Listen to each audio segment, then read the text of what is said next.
نعومة شومسكي من وجهة نظره عنده تفسير، نشوف إذا كان ده ممكن يكون مظبوط ولا لا.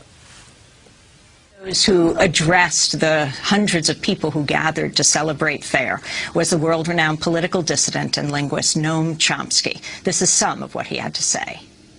The U.S. and its allies will do anything they can to prevent authentic democracy in the Arab world.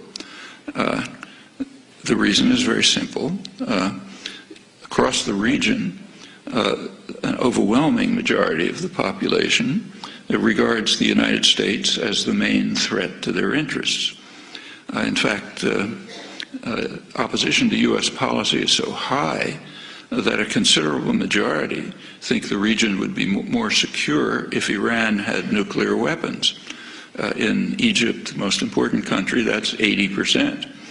Similar figures elsewhere.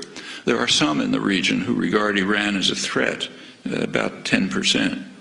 Well, plainly the U.S. and its allies are not going to want governments which are responsive to the will of the people. If that happens, not only will the U.S. not control the region, but it'll be thrown out. What about Egypt, most important country, but not a major center of oil production? Well, in Egypt and Tunisia and other countries of that category, there is a game plan which is employed routinely, so commonly it takes virtual genius not to perceive it. But when you have a favored dictator, for those of you who might think of going into the diplomatic service, you might as well learn it. When there's a favored dictator and he's getting into trouble, support him as long as possible, full support as long as possible. And when it becomes impossible to support him, like say maybe the army turns against him, business class turns against him, then send him off somewhere.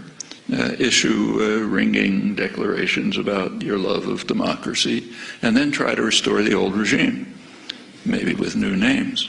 And that's done over and over again. It doesn't always work, but it's always tried. Somoza, Nicaragua, Shah in Iran, Marcos in the Philippines, Duvalier in Haiti, Chun in South Korea, Mobutu in the Congo, Ceausescu was one of Western favorites in Romania, Suharto in Indonesia. It's completely routine. And that's exactly what's going on in Egypt.